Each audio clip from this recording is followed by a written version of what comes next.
Okay so आगे chapter में आपको ये दिया है, on the day of the inauguration I was overwhelmed with a sense of history in the first decade of 20th century, a few years after the bitter Anglo-Boer War and before my own birth. The white-skinned people of South Africa patched up their differences and erected a system of racial domination against the dark-skinned people of their own land.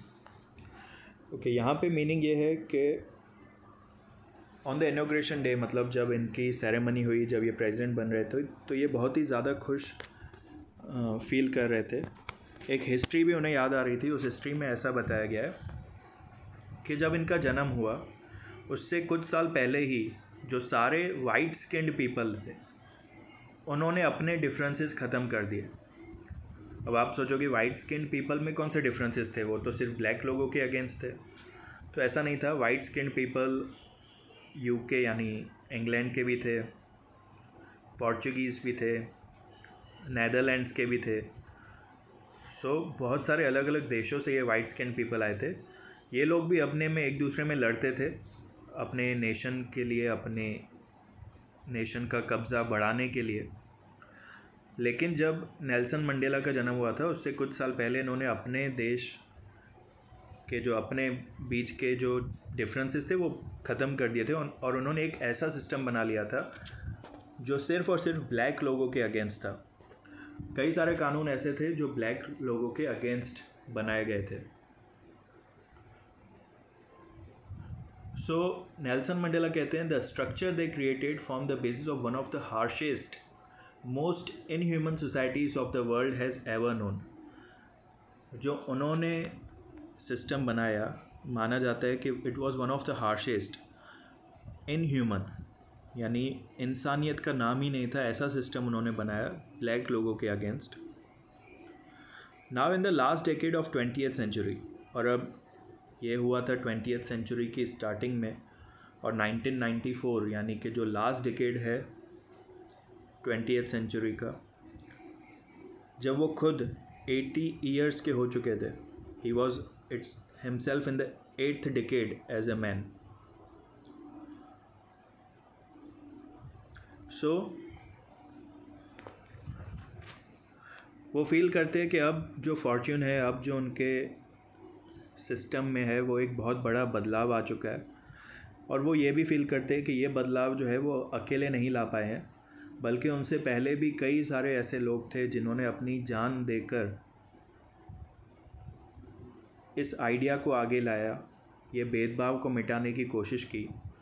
और उनकी मेहनत और Nelson Mandela की मेहनत से उनको आज आज़ादी मिल पाई है। लेकिन उन्हें बहुत दुख हो रहा है कि उनसे पहले जिन लोगों ने शुरुआत की थी, जिन लोगों ने इनका साथ दिया था, अब उनमें से कई लोगों की जान जा चुकी है। और वो फील करते हैं कि काश वो लोग भी उनके साथ होते, ताकि वो भी देख पाते कि आज जो है उनका सपना पूरा हो गया है। जो ब्लैक लोगों के हाथ में पूरी एक, लोगों ने खुद से सिलेक्ट किया है उन लोगों को, ब्लैक प्रेसिडेंट को, ताकि वो देश चला सके। सो एक तरीके से उनका सपना पूरा होता हुआ वो देख पाते। वो फील करते कि जो ब्रिटिशर्स ने किया, जो गोरे लोगों ने किया, वो बहुत गलत था। लेकिन उसी सिस्टम की वजह से उन्हें कुछ, उनकी सॉइल के कुछ ऐसे लोग मिल पाए, ऐसे ब्लैक लोग मिल पाए जिन्होंने अपने लिए आवाज़ उठाना ठीक समझा, अपने लोगों के लिए आवाज़ उठाना ठीक समझा। जैसे कि उनका नाम आपके यहाँ पे टेक्स्ट बुक में दिया हुआ है, Oliver Tambos, the Walter Sisulus, the Chief Luthulis, the Yusuf Dadoos, the Bram Fischers, the Robert Sobukwes of our time. Man of such extraordinary courage, wisdom and generosity that their like may never be known again. शायद ही ऐसे ही हिम्मत जो है, ऐसा करेज जो है, वो दुनिया में ऐसे ग्रुप में वापस शायद ही कभी आ पाए। उन्हें फील होता है कि शायद इतना ज़्यादा दबाव, जो इतना ज़्यादा उनके अगेंस्ट गोरे लोगों ने भेदभाव रखा था, उसी की वजह से ये लोग इतना हिम्मत लगा पाए, हिम्मत जुटा पाए कि इस लेवल तक वो पहुंच पाए। ओके, फिर नेल्सन मंडेला ने कहा है कि उनकी कंट्री जो है वो जैम्स के लिए फेमस है।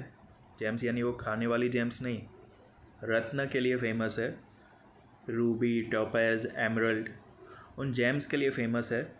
लेकिन वो मानते हैं कि जो उनके लोग हैं वही उनकी सबसे बड़ी रिचनेस है, वही उनकी सबसे बड़ी वेल्थ है। और वो ऐसा फील करते हैं कि उनकी कंट्री के लोग इतने ज़्यादा सच्चे और इतने ज़्यादा अच्छे हैं कि वो प्योरेस्ट ऑफ डायमंड्स से भी ज़्यादा प्योर मानते हैं अपनी प्रजा को, अपने लोगों को। It is in the form of these comrades in the struggle that I learn the meaning of courage. Comrades का मतलब होता है साथीदार, मान सकते हो, कि जो लड़ाई में उनके साथ थे, जिन्होंने लड़ाई में उनका साथ दिया। तो इन्हीं कॉमरेड्स यानी इन्हीं दोस्तों से उन्होंने करेज समझा है। उन्होंने बहुत सारे लोगों को अपनी जान रिस्क में डालते हुए देखा है, सिर्फ एक चीज़ के लिए, एक आइडिया के लिए कि हमारे साथ इस चीज़ में भेदभाव नहीं होना चाहिए। सिर्फ इसी सोच से उन्होंने कई लोगों की जान जाते हुए भी देखा है। उन्होंने खुद भी बहुत बड़े टॉर्चर्स, बहुत सारे टॉर्चर्स उन्होंने सहे हैं। कई बार उन्हें भी फील हुआ कि हमसे नहीं हो पाएगा, हमें पीछे हट जाना चाहिए।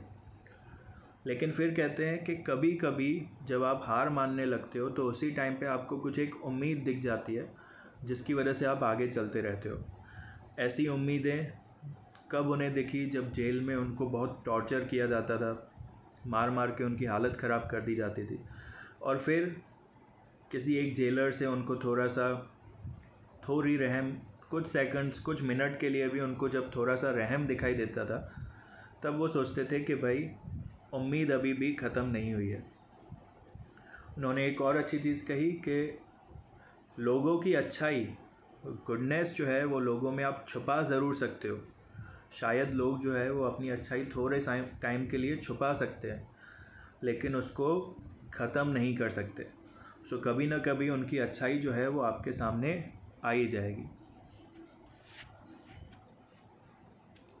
ओके, नेक्स्ट पैराग्राफ में बताया कि in life every man has twin obligations. Obligations मतलब रिस्पॉन्सिबिलिटी, मान सकते हो कि हर एक इंसान की लाइफ में दो रिस्पॉन्सिबिलिटीज़ आती है। पहली रिस्पॉन्सिबिलिटी होती है उनकी फैमिली की तरफ, उनके आसपास के लोगों की तरफ, अपनी कम्युनिटी की तरफ। लेकिन सेकंड रिस्पॉन्सिबिलिटी आती है टुवर्ड्स हिज कंट्री, अपनी कंट्री की तरफ।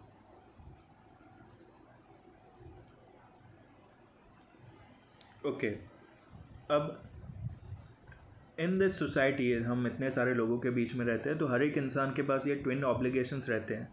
लेकिन हर एक इंसान जो है वो अपनी कैपेबिलिटी के हिसाब से अपनी रिस्पॉन्सिबिलिटी पूरी करता है।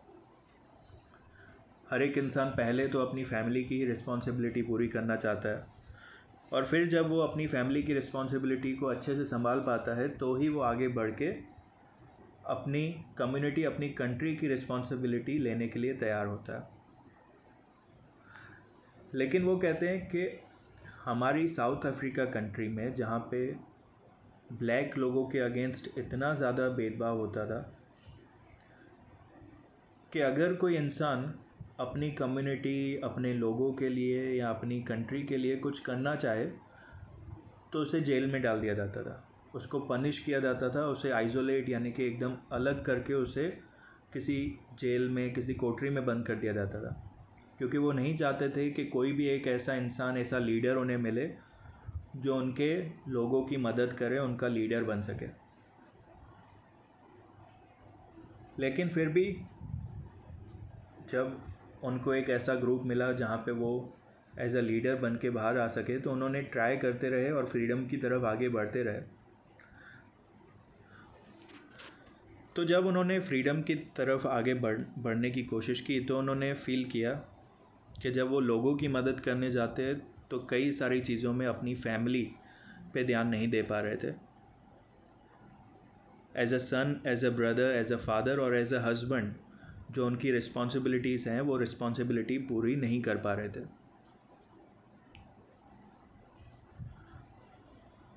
सो he says that I was not born with a hunger to be free.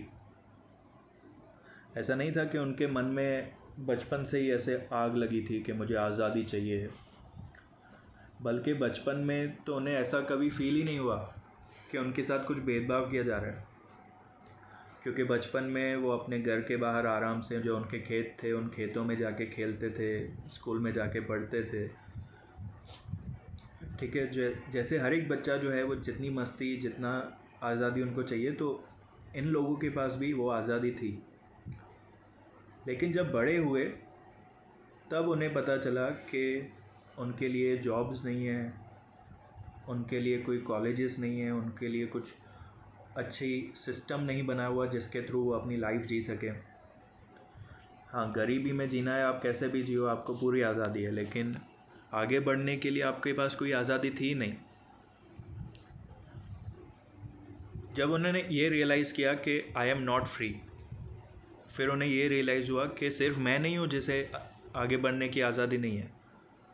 उनके जैसे कई और लोग थे, और वो सब कैसे थे? ब्लैक पीपल, कि जो भी ब्लैक स्किन्ड लोग हैं उनके लिए कॉलेजेस अच्छे नहीं हैं, उनके लिए गवर्नमेंट जॉब्स नहीं हैं, उनके लिए गवर्नमेंट की कोई फैसिलिटी नहीं है। तब उन्हें फ़ील हुआ कि नहीं, मुझे सिर्फ अपने लिए नहीं बल्कि अपने लोगों के लिए ये जो भेदभाव है, ये डिस्क्रिमिनेशन है, वो मुझे मिटाना होगा।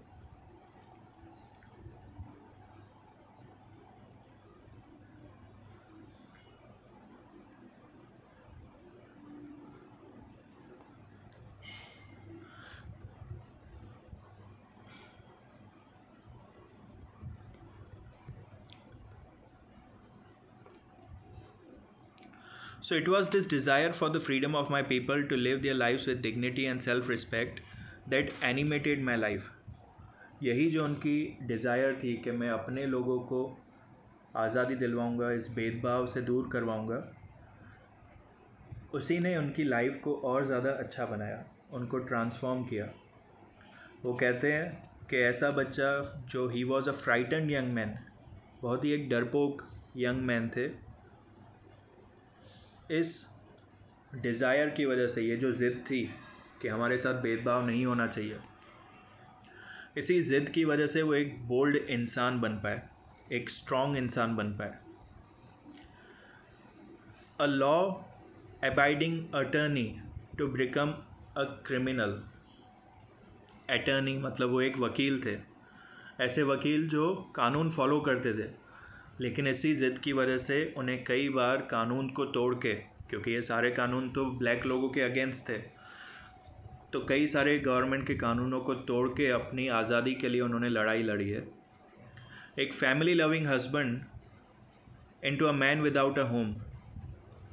ठीक है, जो इंसान जो एक फैमिली लविंग हस्बैंड था, एक फैमिली को बहुत प्यार करता था, वही इंसान अब अपने घर से दूर रहना पड़ता था उसको, ताकि वो अपने लोगों को आज़ादी दिलवा सके। Life loving man to live like a monk. जो इंसान लाइफ से इतना ज़्यादा प्यार करता था, उसे एक सन्यासी की तरह लाइफ जीनी पड़ रही थी। सो बहुत सारे सेक्रीफाइसेस उन्होंने किए, जिसकी वजह से साउथ अफ्रीका को वो आज़ादी दिलवाने में हेल्प कर पाए, वो डिस्क्रिमिनेशन हटाने में हेल्प कर पाए। लेकिन लास्ट में उन्होंने बहुत एक अच्छी चीज़ कही है, I knew that oppressor must be liberated be as surely as the oppressed. जितनी आज़ादी ग़ुलाम को मिलनी चाहिए, उतनी ही आज़ादी उस मालिक को भी मिलनी चाहिए, ऑपरेसर को भी मिलनी चाहिए। चलो, उन्होंने अन्याय किया है, ठीक है, ऑपरेस किया है, उनको दबाने की कोशिश की है, लेकिन वो सब गवर्नमेंट रूल्स के हिसाब से था, इसलिए हुआ था। अब गवर्नमेंट रूल्स चेंज कर चुकी है, अब आप कोई डिस्क्रिमिनेशन नहीं कर सकते। अब आपका रूल आ गया है, ब्लैक लोगों का रूल आ गया है, तो अब आप ऐसा मत समझना कि आप वाइट लोगों के साथ डिस्क्रिमिनेशन करना शुरू कर दोगे। A man who takes away another man's freedom is a prisoner of hatred. ठीक है, जो दूसरे की आज़ादी छीन सकता है वो हमेशा नफ़रत की जेल में बंद हो जाता है। इस पे उन्होंने आगे एक बहुत अच्छी पॉइंट कही कि बचपन से कोई भी किसी से नफ़रत नहीं करता, छोटे बच्चे को कभी ऐसा फील नहीं होता कि ये गोरा है, ये काला है, मुझे काले से नफ़रत करनी चाहिए। उनको ये चीज़ें सिखाई जाती है। तो उन्होंने कहा कि अगर नफ़रत करना सिखाया जा सकता है तो प्यार करना तो डेफिनेटली सिखाया जा सकता है, क्योंकि प्यार करना ज़्यादा इजी होता है। अगर किसी को आप ब्लैक लोगों के लिए आपने नफ़रत फैलाई है, उनको सिखाया गया है कि ब्लैक लोगों को हेट करना है, तो वैसे ही उससे भी ज़्यादा इजी तरीके से हम लोगों को ये सिखा सकते हैं कि ब्लैक लोग जो है वो नफ़रत के लिए नहीं बने हैं। ओके, वो भी इंसान ही है, ऐसा उनको सिखाया जा सकता है।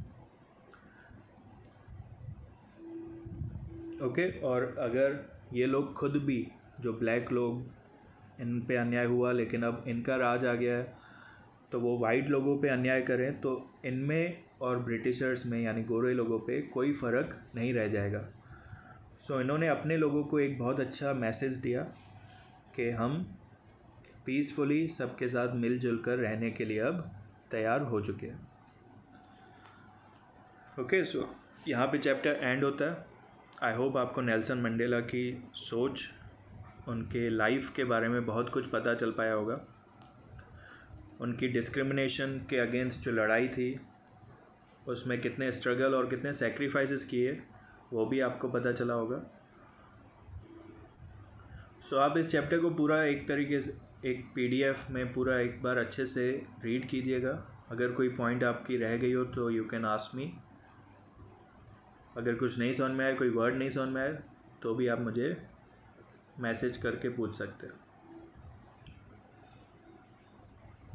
ओके, लास्ट में यहाँ पे एक इंट्रोडक्शन में एक पॉइंट बताई गई है कि इनकी जो पार्टी थी अफ्रीकन नेशनल कांग्रेस, 1994 में जब इन्होंने इलेक्शंस लड़े थे तो 252 सीट्स उन्होंने जीती थी आउट ऑफ 400 सीट्स, और वो पहले ब्लैक साउथ अफ्रीकन प्रेसिडेंट बन पाए थे। ओके, चैप्टर यहाँ पे एंड करते हैं। आप लोग प्लीज़ इसको अच्छे से रीड कीजिएगा, और वीडियो अच्छी लगी तो कमेंट कीजिए, लाइक कीजिए, शेयर कीजिए, सब्सक्राइब कीजिए।